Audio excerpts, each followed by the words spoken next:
Dan Lieberman on the water. This rebellion is portrayed as one of democracy and human rights, but when we look at who's rebelling, it's the youth. And why they're rebelling is because there are no jobs. Unemployment in Libya is quite high, but for a good reason. It's only a well-producing nation and does not have any resources to do anything else. So I believe the interim Prime Minister Jibril proposed establishing Libya as a knowledge-based country, developing jobs with knowledge-based, which doesn't seem to have a lot of competition.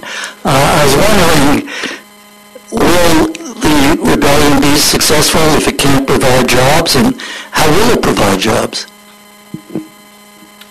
Well, most of that's going to be more of a post-rebellion situation. I would hope this current war isn't going to go on long enough that the long-term issue, which is a very serious one, and that Libya shares with a lot of other countries in the region, would then become the main issue at the moment. I see this, it's a very important point. I see it related more to that post-Gaddafi regime reconstruction issue. And in order for all the hopes that people in Benghazi and elsewhere now have for the kinds of lives they hope to live when they get rid of the dictator, this is going to be consideration number one, and it's going to be the area where there will be the greatest danger of disappointment and hopes being dashed and people turning to extremist solutions. This is one more important area where we have to think hard about external support and what are the responsibilities of the U.S. and the Europeans for making sure that the hopes aren't dashed. I think it's one good reason to get the war over as quickly as possible. The longer the war continues, the more damage there's going to be to infrastructure.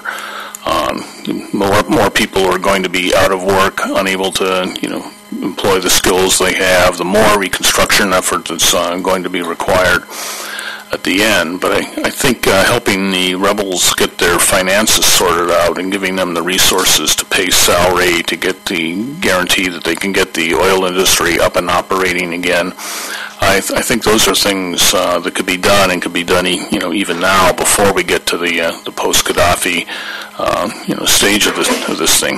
That said, it's going to be real important to make sure reconstruction efforts are underway rapidly and that they get the help they need. Otherwise, it could turn ugly and more difficult. You can win the rebellion and lose the post-rebellion, period. I'm informed that Ambassador Aujali will be here momentarily. If I didn't already, I guess I didn't already say this, but since we started a half hour late, we will run a half hour longer till 2 o'clock instead of 1:30. So he will have time to speak. Let's take another question while we're waiting, and then as soon as he arrives, after the question's been answered, we will let you back here. Hi, thank you. Carrie Giardino from IDS International. I'm just curious, we're really focused a lot on the U.S. and Europe responsibilities to Libya, and I'm just wondering what your take is on what the regional players' responsibilities might be to Libya. Yeah, I probably should apologize for repeatedly referring to the U.S. and the Europeans, since that's the decision-making that's closest to my heart. But yes, we've got two regional organizations involved, the AU, not that they're going to do much of anything in terms of economic reconstruction and so on, but the Arab League, and I'll leave it to Jeff to talk about the specific contributions militarily from the likes of the UAE, but absolutely, that's a large part of where the responsibility must lie, and among Arab governments who have had such an awful relationship with Gaddafi, I think the message is, okay, you finally got rid of him. Now what are you going to do to help whatever the alternative is? Well, the material, I think, support for the rebels, from the Arab League or Arab states or wherever has been pretty minimal. Qatar has basically done the most. We probably don't see some things that are actually going on.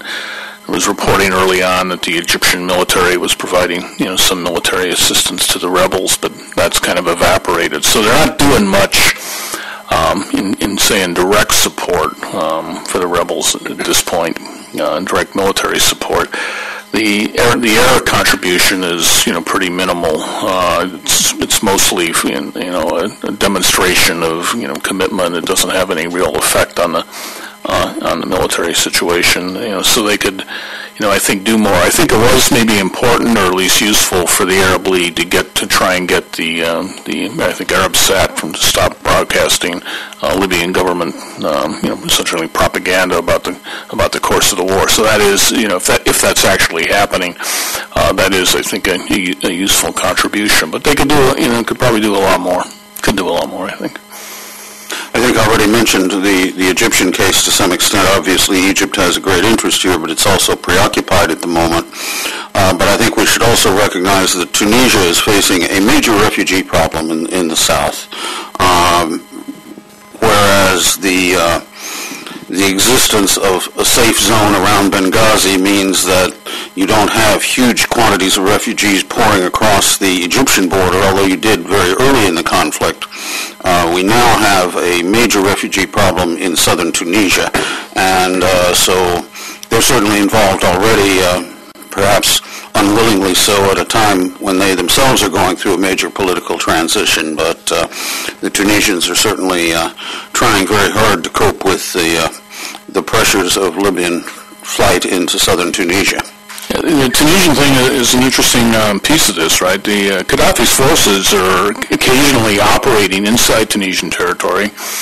They're firing, weapons, including 122 millimeter rockets, into Tunisian territory around the Wazin border post, which has become a important point of geographic point in the conflict, and not much is being done about that or said about that. The Tunisians are making a few noises about it, about maybe going to the Security Council about it, but this is the Libyan regime taking action on the territory of another sovereign state, military action, going in there and killing people, chasing rebels in there, but also killing a few Tunisians and firing on Tunisian territory, and nothing's actually being done about that. And that's certainly something that could be taken up as an issue, and it is an avenue for putting more pressure or applying more pressure on the regime.